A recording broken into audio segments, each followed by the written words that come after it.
ম্যালেরিয়ায় মৃত্যু আদিবাসী নাবালকের, তদন্তে স্বাস্থ্যকর্তাগণ। আলিপুরদুয়ার ২ নম্বর ব্লকের ব্লক স্বাস্থ্য আধিকারিক অর্পণ কুমার বিষয় জানিয়েছেন, আদিবাসী নাবালকের বেশ কয়েকদিন যাবৎ ধরে জ্বর ছিল। প্রাথমিকভাবে এমনটাই জানা গেছে। বুধবার বিকেল ৪টে নাগাদ যশোডাঙ্গা গ্রামীণ হাসপাতালে তাকে নিয়ে আসেন তার পরিবারের লোকেরা। তৎক্ষণাৎ তার চিকিৎসা শুরু করা হয়। চিকিৎসা শুরুর পর রোগীর অবনতি দেখে চিকিৎসক তাকে আলিপুরদুয়ার জেলার হাসপাতালে স্থানান্তরিত করেন বিকেল ৫টা ৪৫ মিনিট নাগাদ। সন্ধ্যা ৬:৩০ নাগাদ তাকে আলিপুরদুয়ার জেলা হাসপাতালে ভর্তি করা হয়। তারপরেই নাবালক শেষ নিঃশ্বাস ত্যাগ করে। বেশ কয়েকদিন যাবৎ তার জ্বর ছিল।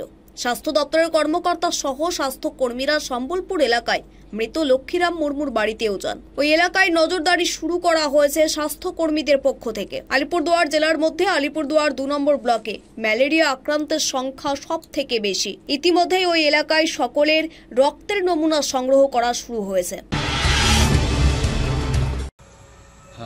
কালকে ওই ১৬ বছর বয়সী ওই লক্ষ্মীরাম মুর্মু বলে যে পেশেন্টটা সম্বলপুরের, কালকে আমাদের হসপিটালে ৪টে নাগাদ বিকালবেলায় ৪টে নাগাদ পেশেন্টটা ভর্তি হয়। তারপরে পেশেন্টের অবস্থা খারাপ হতে শুরু করতেই আমরা দ্রুত পেশেন্টটাকে রেফার করি। পেশেন্ট ডিস্ট্রিক্ট হসপিটালে যাওয়ার কিছুক্ষণ পরে ওখান থেকে মারা যায় বলে আমরা খবর পেয়েছি। পেশেন্টটা প্লাজমোডিয়াম ফ্যালসিফেরাম ধরা পড়েছিল কালকে যখন আমরা টেস্ট করি, এবং পেশেন্টের নিয়ে জানা যায় যে পেশেন্টের জ্বর ছিল, যেটা পেশেন্ট প্রথম দিকে খুব ভালো করে বলতে পারেনি। তারপরে করে আমরা যখন আরও ভালোভাবে জিজ্ঞাসা করি, পেশেন্টের জ্বর হিস্ট্রিটা আমরা নিয়েছিলাম। পেশেন্টটা তারপরে মারা গেছে এই মুহূর্তে।